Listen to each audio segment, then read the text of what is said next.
forgot you guys have a gas stove.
Oh, this is gonna break really bad.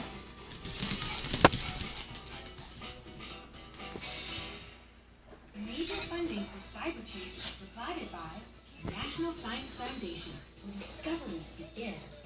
EY, building a better working world. The Archive Davis Foundations, dedicated to strengthening America's future through education, with additional funding from the Corporation for Public Broadcasting, the Bolthausen family, and contributions to a PBS station from viewers like you. Thank you. Look who's coming your way every weekday.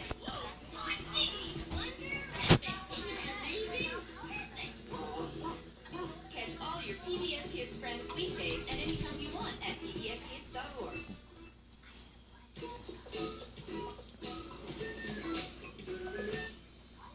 PBS Kids brings the adventure. We'll find an adventure. And it doesn't have to stop. Where no cat has gone before. The moon! After school. The Adventure Tiger.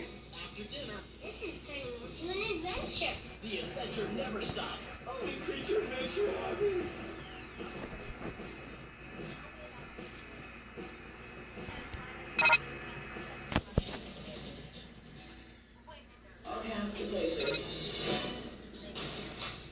Lynn didn't say I was writing a show. Lynn said I'm writing a song.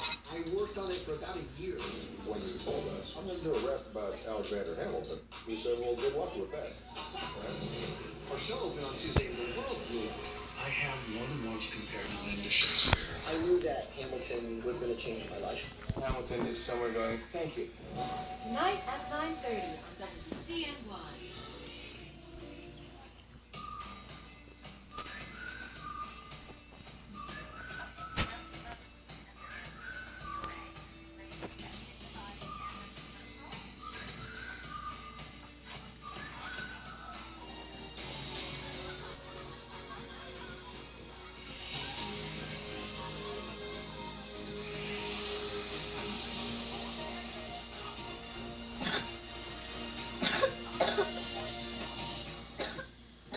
This is BBC World News America. Funding of this presentation is made possible by the Freeman Foundation, Newman's Own Foundation, giving all profits from Newman's Own to charity and pursuing the common good. Copeland Foundation, pursuing solutions for America's neglected needs, and Aruba Tourism Authority. Planning a vacation escape that's relaxing, inviting, and exciting is a lot easier than you think. You can find it here in Aruba. Families, couples, and friends all find their escape on the island with warm, sunny days, cooling trading, and the crystal blue Caribbean Sea. Non-stop flights are available from most major airports. More information for your vacation plans is available at aruba.com. And now, BBC World News.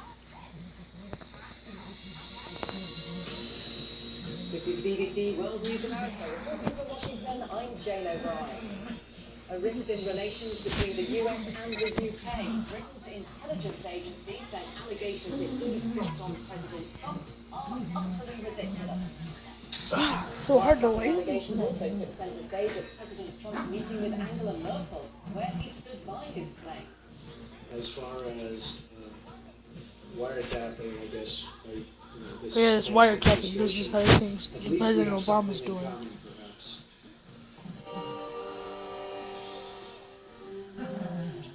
And the famous Kronos Quartet is now helping the next generation of musicians with new music from around the globe.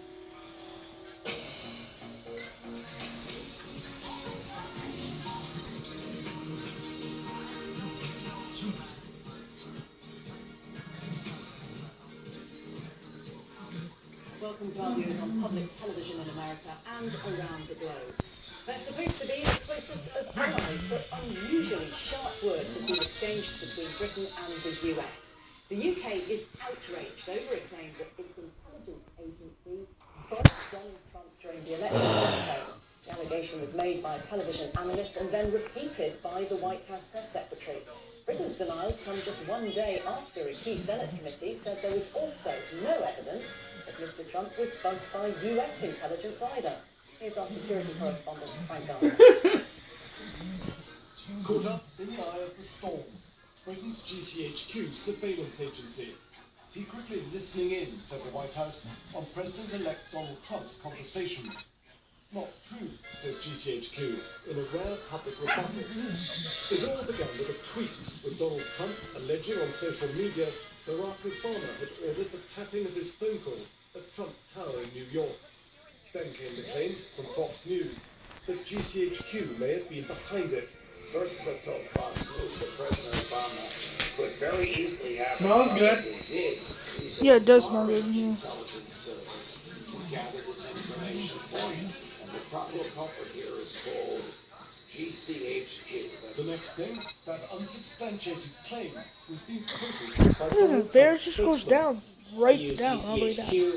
That triggered alarm bells in Whitehall until it was serious enough to be considered a threat to Britain's national security. It prompted this unprecedented denial by GCHQ. Recent allegations, it said, made by media commentator Judge Andrew Napolitano about GCHQ being asked to conduct wiretapping against the then President-elect are nonsense. They are utterly ridiculous and should be ignored. This is just not something GCHQ does. The legislation under which it operates doesn't allow it to happen. The governance and the oversight of the organisation just does not allow that kind of thing to happen. So I think in this case it's absolutely clear this is a completely false statement. If Donald Trump was embarrassed, he wasn't showing it today. Seen here meeting the German Chancellor, Angela Merkel. His administration has promised not to repeat these allegations, but it hasn't actually apologised. So, what's the damage to relations with Washington?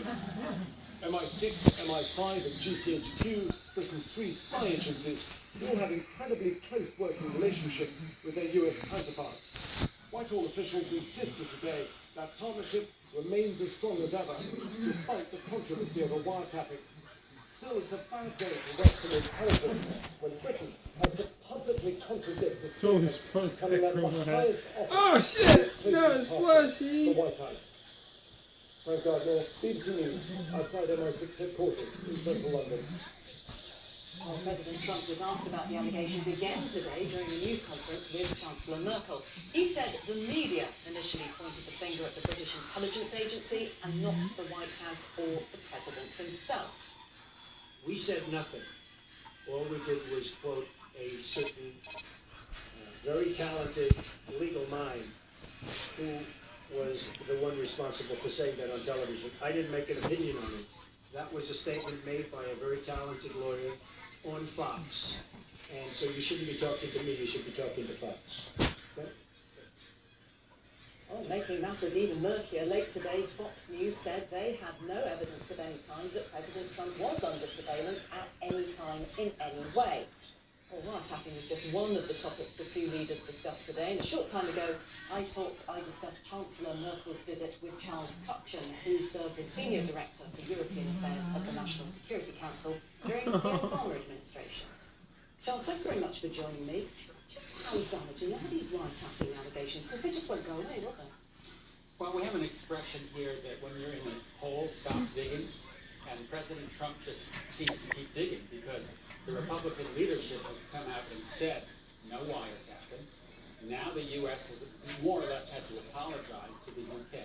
for this report that it was British intelligence that was giving some information. That is no more confirmable than the wiretapping to begin with, but rather than backing off, President Trump is doubling down, and it is damaging his credibility. Well, those comments came at the end of that news conference, but what we saw throughout was really a vision of two different world views, wasn't it? You have Angela Merkel talking about globalization, defending free trade, and Donald Trump putting America first. How are these different approaches going to be reconciled? Well, I think that Merkel put her finger on it when she said it's better to be talking to each other than about each other. And in some ways that was an indication that the discussion in the Oval Office was frank and pretty tough. And as you said, they're coming at the core issues from opposite ends of the political spectrum. I think we did see a little bit of movement on some of the core issues with the Chancellor accepting that she needs to do more on defense spending, with President Trump saying, I will stand by historic institutions, whatever that means. He didn't come right out and say, I support the EU, which I think Chancellor Merkel would have liked. But there's no question that this is the initial conversation in what is going to be a very tough conversation across the Atlantic over the coming months. But what are the priorities here? Because they disagree on virtually everything, from Russia to NATO to the future of the EU. And what's the consequence if they don't get it right? Particularly on Russia. Well, I think if they don't get it right, we're in trouble. Because as we found out during the Obama presidency, Berlin and Washington need to stay in lockstep. In part because the French are weak politically and economically, the British are tied up in Brexit negotiation. So it's really the leader of Germany and the leader of the United States who have been kind of guiding the rest of the Republican Union, this populist rising on both sides of the Atlantic. I think the key issues for now are to stand by the core institutions of NATO and the EU. Trump did say he supports NATO. To stand up to Russia, because Russia continues to lean in, interfere in our politics, it's still not true in Ukraine. And then I think the toughest conversation may be on trade. And we saw that today in the press conference. Merkel said, I'm a free trader, standing by trade deals, and Trump is really America first. So that's going to be a very tough conversation, especially because Merkel's hosting the G20 coming up in July. All eyes on that. Charles Kupchan, thank you very much indeed.